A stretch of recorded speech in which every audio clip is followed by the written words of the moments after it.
दुधाचे योग्य प्रमाण. तुमच्या शरीराची रचना हे निश्चित करते की तुमच्या बाळाला योग्य व भरपूर दूध मिळावे. शरीरामध्ये योग्य प्रमाणात दूध तयार होण्यासाठी तुम्हाला काळजी करायची गरज नाही. जर तुम्हाला असे वाटत असेल की बाळाला पुरेसे दूध मिळत नाही, तर ह्या गोष्टी लक्षात ठेवा. जेव्हा बाळ मागेल तेव्हा पुन्हा पुन्हा त्याला स्तनपान करा.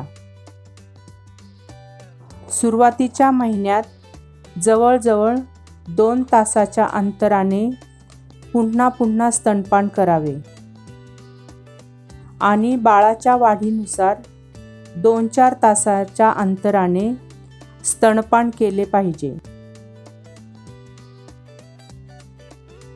लक्षात असू द्या की दूध पिताना बाळाची अवस्था योग्य असावी किंवा तुमचे शरीर बाळाशी योग्य जोडलेले असावे. हे गरजेचे आहे की सुरुवातीला एका स्तनाचे दूध पाजून ते रिकामे करावे. त्यानंतर दुसऱ्या स्तनाचे दूध पाजावे. बाळाला ढेकर येणे गरजेचे आहे. स्तनपान करताना बाळ हवा देखील आत ओढते, ज्यामुळे त्याला पोटदुखी होऊ शकते. जर जास्त प्रमाणात बाळाच्या पोटात हवा जात असेल तर तो स्तनपान करू शकणार नाही. दूध पिल्यानंतर बाळ रडत असेल तर त्याचा अर्थ त्याला अजूनही भूक आहे. सुरुवातीचे 6 महिने बाळाला मातेच्या दुधाव्यतिरिक्त काहीही देऊ नये.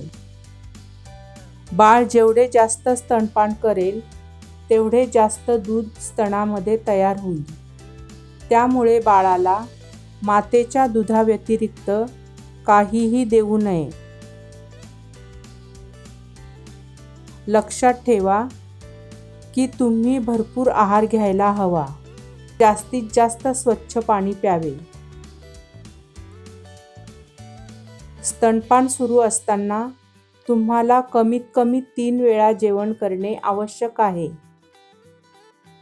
आणि मधल्या वेळेत नाश्ता करणे आवश्यक आहे. जर तुम्हाला जुळी बाळ असतील तरीही तुमच्या शरीरात योग्य प्रमाणात दूध तयार होईल. जेवढे जास्त वेळा तुम्ही बाळाला दूध पाजणार तेवढे दूध स्तनांमध्ये तयार होत राहणार.